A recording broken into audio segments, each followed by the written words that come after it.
pjnet.tv at 9 p.m. East Coast time, but our first time guest is not on the East Coast. He's probably going to be getting hungry. So, let's see. We're streaming, we're recording, we've got a chat room waiting. Everything's ready. Let's count it down to Studio 36 Alpha. Starting now.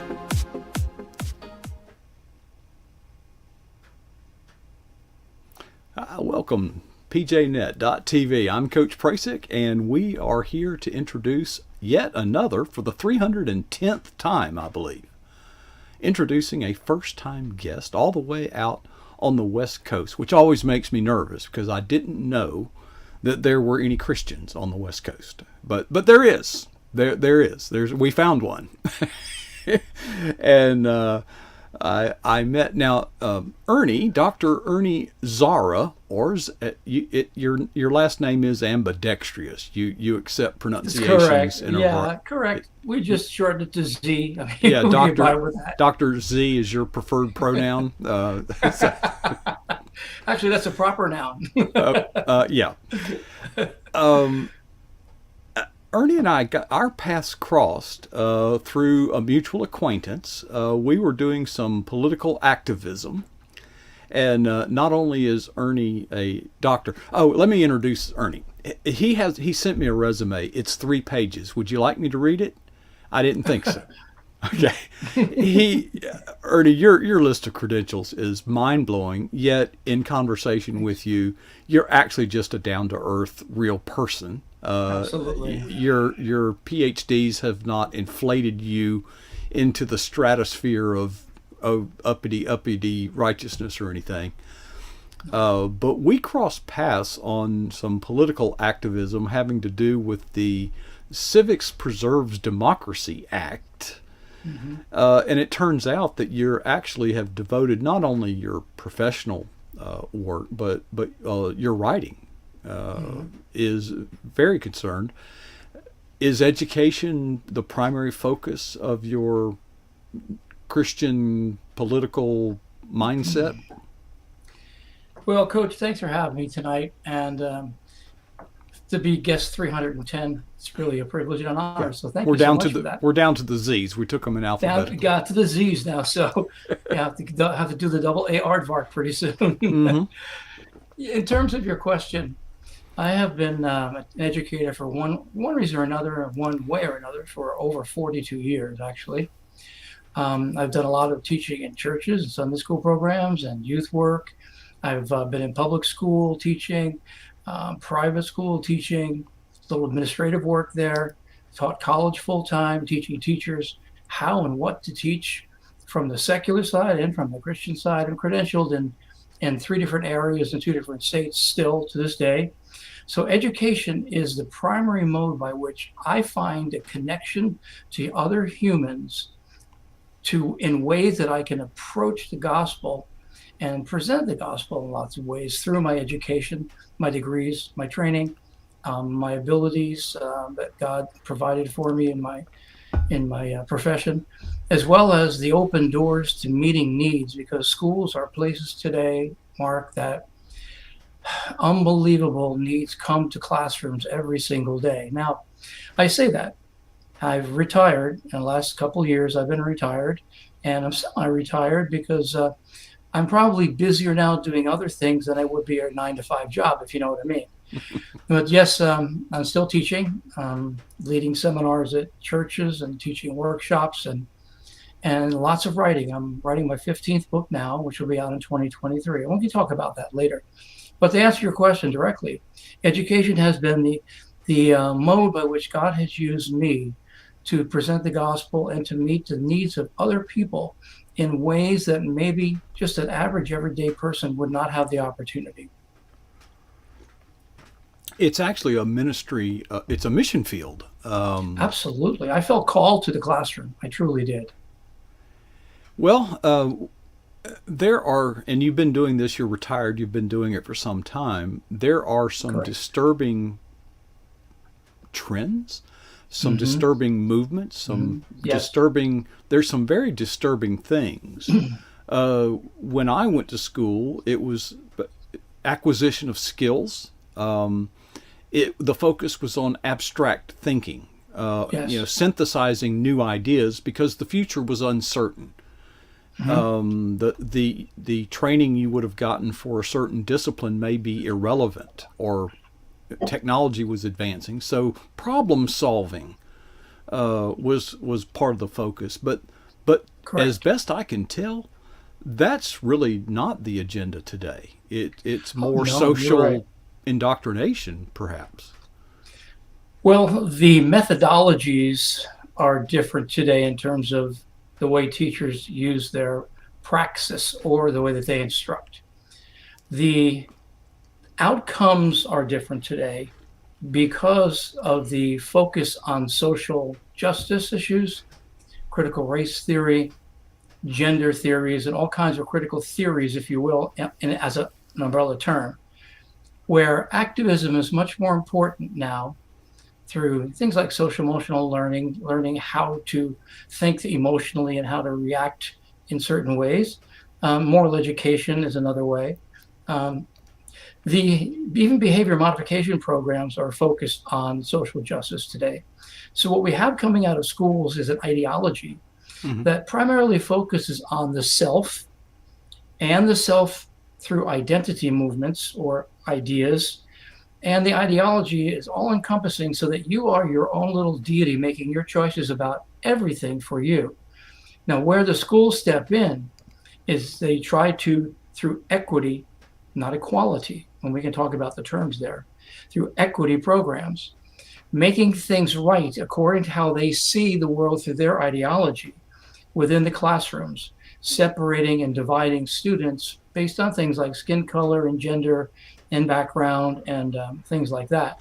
So there are some problems in schools today, but not every school and every teacher has this problem.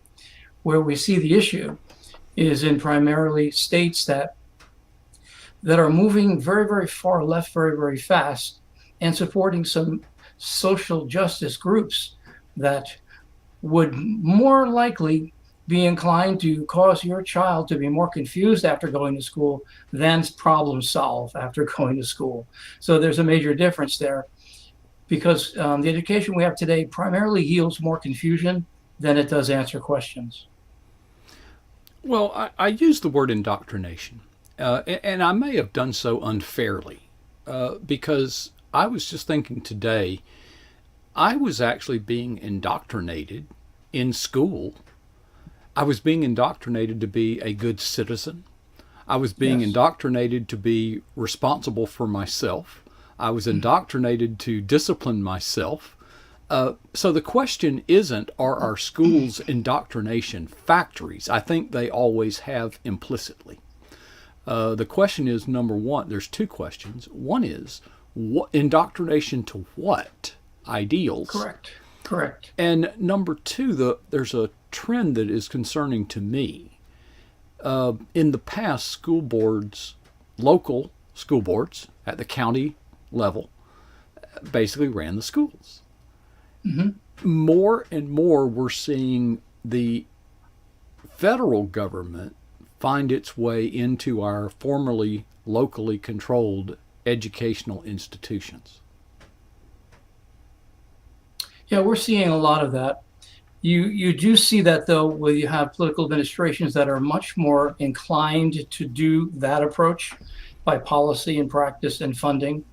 Every administration politically, and we're not going to get into politics much tonight, but politically does hold that carrot out there on a stick for people to move in the direction of the policies they'd hope to fund in their state.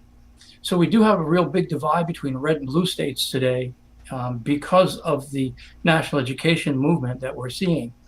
So you're right about that local control thing. What we're finding now in many states where parents are speaking up against some of the things they never saw happen before in school, but thankfully due to COVID, if there's a silver lining here, and watching online, we've seen people begin to react to what they've seen in the classroom, heard from the teachers, saw the students doing, saying, what has happened to school? And they've seen that directional shift. So I'm seeing some good trends here in the midst of even some bad things that had been going on for a while.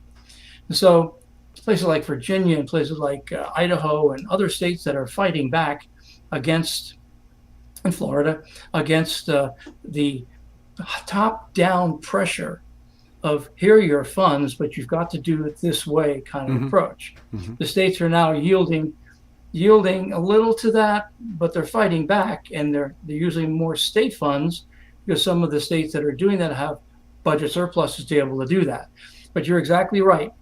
Administrations have a lot of sway and a lot of power, and I think we're seeing today is that direction that's occurring didn't come in a vacuum.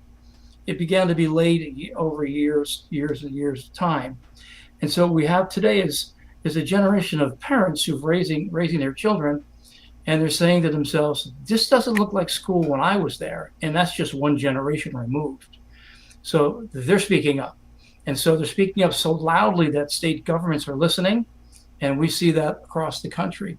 I wonder how loud they're going to speak in November or maybe in 2024 about how important education is, that we're now, 48th out of 50, or half the students can't read on the third grade level, or even after 2 years of COVID lockdown, with tutoring, students can't get up to grade level.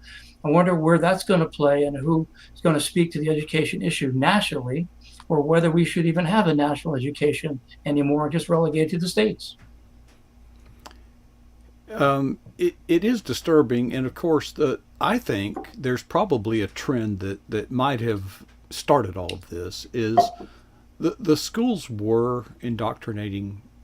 When I was there, I was being indoctrinated, but you see, I had a mom and a dad at home, and Yes. today that's the exception rather than the rule, and so single parents are kind of handing over their kids.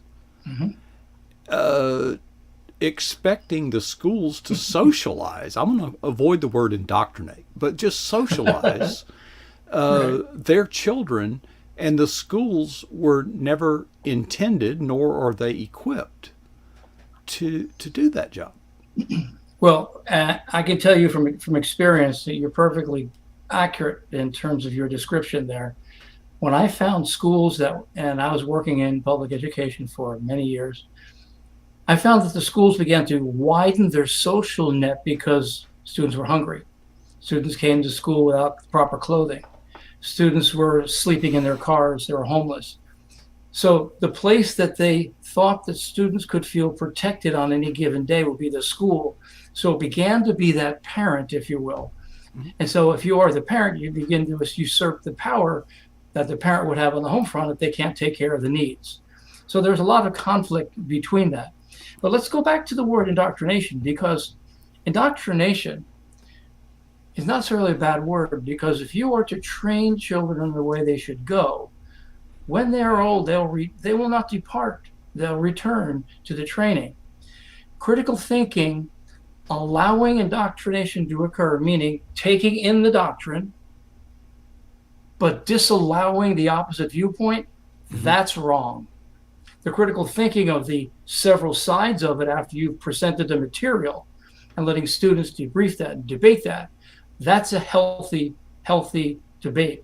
Now, indoctrination is without checks and balances is simply training the mind to do something like an automaton so you get the result you want from the students as you train them. Another word for that in the moral sense is grooming. It's a similar kind of approach. You work with students that way, you get out of them eventually what you want. Indoctrination to get little Dr. Zarras was never the intention of my teaching. My viewpoints were kept to myself. Today we have teachers who are activists sharing their viewpoints, their backgrounds, their lives, their genders, their identities, their pronouns, and they're giving these things to students as if they're the norm. That's indoctrination, and when students speak up, they're labeled, they're categorized, castigated, and even disciplined because you can't disagree with the narrative. That's indoctrination. If you are allowing students and parents to disagree with you and to step up and hear them without shutting them down at board meetings, now you have teaching. You might be indoctrinating a student, but when you go to medical school, we're hoping you do the procedure on the heart correctly. Again and again and again and again. No critical thinking, no creative thought here. when you repair my brakes on my car, follow the book. I hope you're indoctrinated on that. I don't want you being creative and putting my brakes together. Okay, there are certain things that training, critical thinking are very important. Other things, like flying a plane, it's very, very important. You have skills that are critical thinking, indoctrinated skills, but also intuition to react and respond to things. If you are not allowed that freedom to do so within certain professions, you're going to be in trouble. The book doesn't answer all the questions. You raise go ahead. You raised a wonderful question, because there's two words. The word that comes to my mind is authoritative. Now, as a pilot, I'm going to give you a quick lesson on flying an airplane. Okay, there's basically two rules that you learn. Rule number one: always trust your instruments over your instincts. Okay, now why do I bring that up? Because there has to be an absolute standard of truth. Correct. Okay? And the instrument is considered to be the standard of truth. Now, as Christians, we have a standard of truth. Trust that. And okay. By the way, the second rule of flying is the only time you can have too much gas is when you're on fire. So, not particularly germane to our conversation here. But this is what is disturbing. Is you mentioned the word equity versus equality. Mm-hmm. What is the standard of truth? Is outcome inequality evidence, prima facie evidence that the system is inherently discriminatory? Mm-hmm. Well, no. Well, let me run this by you too as a Christian, because God has a perfect equity. He offers to all. The outcome is guaranteed for those who accept and those that don't. Mm-hmm. You think about equity from a spiritual perspective, biblically. But at the same time, God doesn't intervene necessarily in everybody's life to make sure they get in. Right. There's a certain agency that we have as moral creatures that God's allowed us to respond to or decide upon. Now, we can debate Calvinism and Arminianism all night long about that. But the fact of the matter is, when it comes to equity and an outside agency is determining who gets something and who doesn't, that's not a fair equity. Not a fair equity. Yeah, and outcome is not evidence of inequality. No, it's not. Is there equality of opportunity, but the outcomes may be different. Right. And I do believe that we should have the most level of playing grounds possible for the opportunities to be available for people. Absolutely. That's what makes this nation so great. People come here for opportunity, and they find the open door of it, and they go through it, and the government allows them to do that. Remember, your family, my family, whoever family came here in the past has experienced that. But where the government says, you know what, because you are a certain type of person based on your melanin, you don't have the same responsibility as somebody else. We're going to make sure you get the outcome that the other people have without your effort involved. Mm-hmm. And so when you rely on melanin and not merit, that's what happens. That could be a book title. That's in my book, actually. Okay. The chapter in my book. Speaking of books, we've only got a couple minutes left. You have this book, right? Well, there. All right. Over your is the latest you've got. This is the 14th, and you're working on the 15th. So that's correct. Give us a quick rundown. What's in the book? Why should we buy it? It's been reviewed by some really, really popular and noteworthy voices, if you will. It is also was also an Amazon bestseller, new release for a time. The book is basically a research and a practical tool for anyone who wants to know about critical race theory, because you've heard forever we don't teach critical race theory in schools. Mm-hmm. Well, this book dispels that notion, number one. That's why it's called The Impact of Critical Race Theory in American Education. That's the subtitle. From Character to Color is the title. We've gone from Martin Luther King's character over, content of character over skin color, to now the focus on skin color. And MLK has become a pariah to many left-wing radical groups, social justice groups. The chapter that is the mid-chapter, chapter 3, is basically taking a look from the Christian perspective about critical race ideology and common grace theology. And I cite Martin Luther King Jr. in there about an exam that he took one time, and I'll finish with this. The exam that he took, he said this professor, he couldn't get anything higher than a certain number on his test. It was just impossible. And so he said he took another exam after he studied a lot, and he got an 80 on it. And he said, I don't know what to do about this. This is just not working, even though it was a high grade in the class. But then he looked at the number underneath the score, and it said +10, and the word grace was written there. And he said, wow, I've realized that this professor's got grace. He's given me an extra 10 points. Until he realized that he wasn't an equity grace recipient, but he was a godly theological grace recipient, because the prof gave everybody the same 10 points added. But not everybody's score was the same outcome. And he realized that grace was so important. And that's why chapter 3, I'll just leave you hanging with that, is about critical race ideology and common grace theology. So for the Christian reader who may not have any interest in political debate or even education, you've dedicated at least an entire chapter. That's correct. To the Christian perspective on how these issues manifest spiritual and theological principles. Right. Good job. I also challenged the Christian in the book, and you'll find my books all have this in there, every one of them, and 90% of them. And I also challenge a Christian to say, if I hold to the view of critical race theory today, can I also be a Christian at the same time theologically? And I answer, no. You cannot hold both of those, because one of those is about your identity and the thing you create, and the divisiveness that's created because of the separation between skin color. And since God's not a respecter of persons, neither should we be the same. Amen. All right, listen, we're going to go an extra minute. I know we shouldn't. You're working on book number 16. Give us a 15, preview. 15. 15. Yeah, it's called Understanding Radicalism.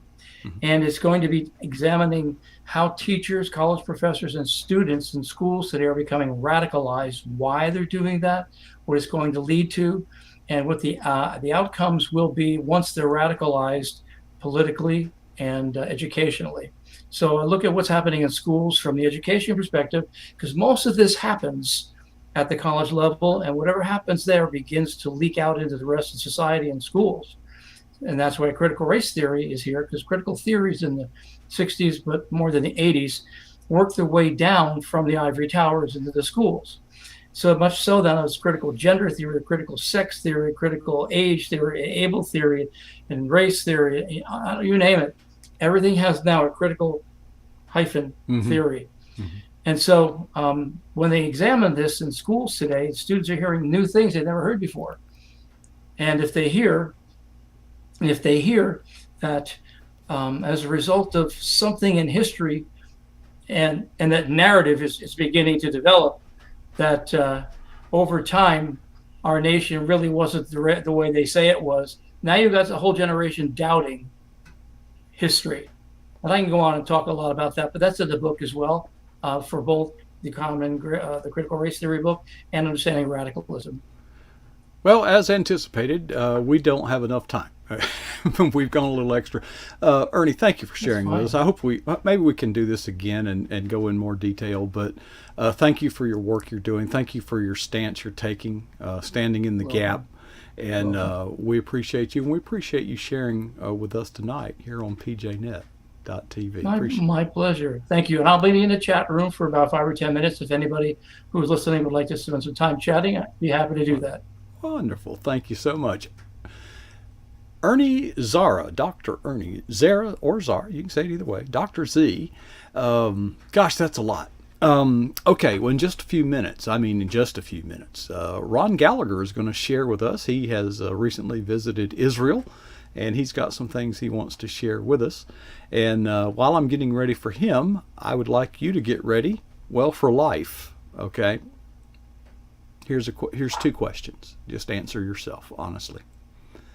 What is the boldest thing that you have ever done in the kingdom of Christ? Maybe taking a stand against things going on out there in our education system. The second question is, how long ago was that? And the challenge is to not be satisfied with either answer.